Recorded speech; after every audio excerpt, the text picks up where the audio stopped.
You ever see a movie as a kid and you think it's the greatest film in the world, but then you grow up and then you see it with an adult set of eyes, and then you're looking at it and you're like, wow, this movie didn't age well. I'm going to be talking about one of those films. That film is Ferris Bueller's Day Off. Ferris was an asshole. Let me explain why.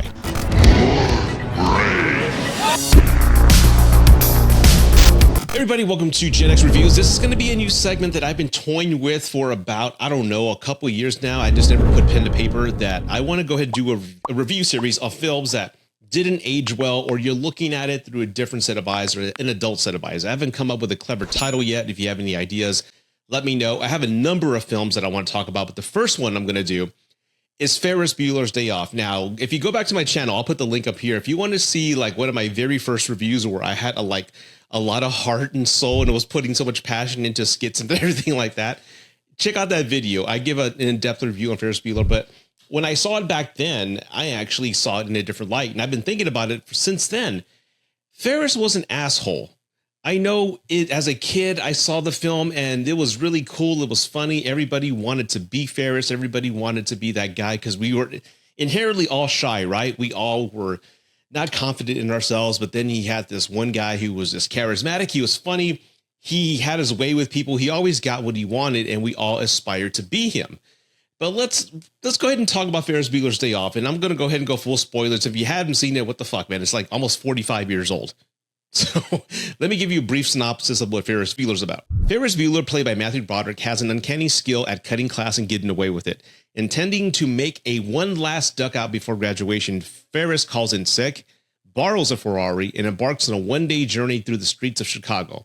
On Ferris's tail, we have the high school principal, Ed Rooney, determined to catch him in the act. Now, that's a nice synopsis of the film, but that's not exactly what happened. Let me tell you what really happened. In the beginning of the film, you have a rich, spoiled kid named Ferris who has every toy in the world in his room and is spoiled by mother and father. He then lies to his mother and father, pretending to be sick. As gullible as they are, they fall for it, but his sister sees through the little hijinks and lies. Ferris convinces them and he gets to stay at home from school. Ferris then calls his friend Cameron, played by Alan Rook, to come pick me up. We're going to spend a day together. Cameron doesn't want to go.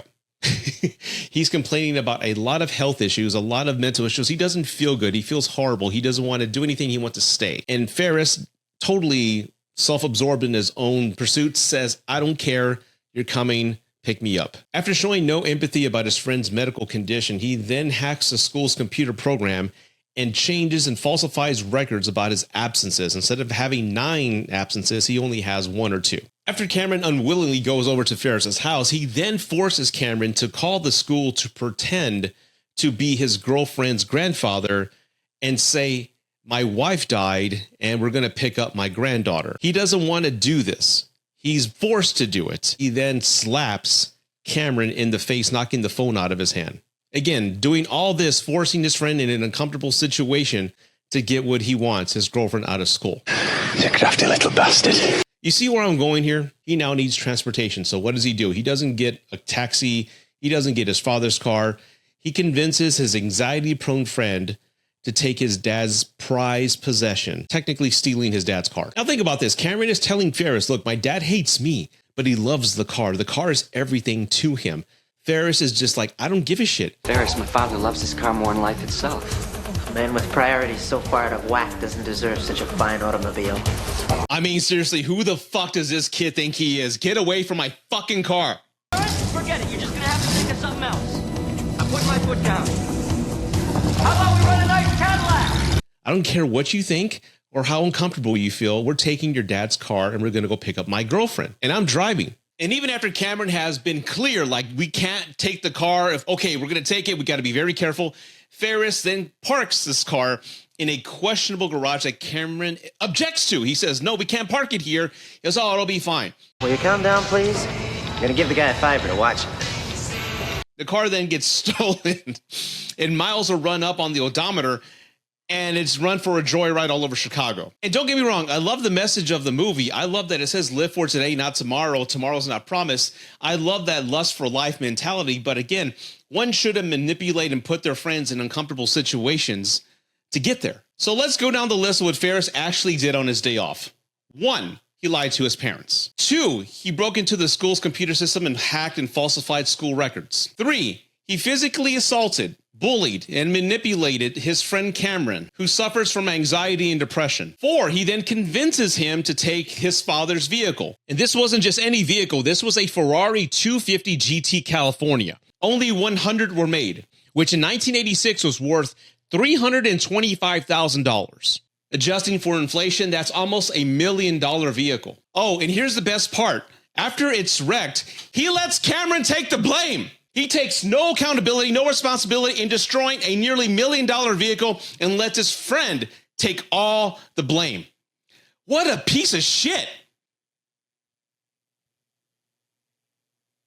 With friends like that, who the hell needs enemies? So those are the reasons why I see Ferris Bueller as an asshole.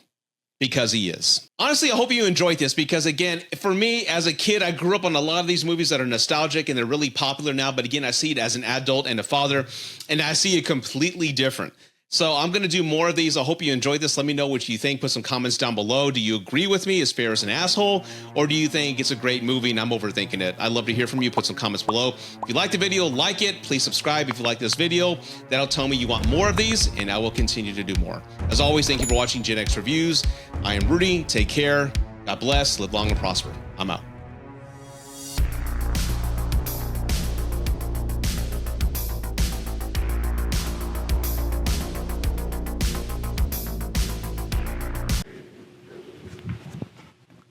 What are you doing?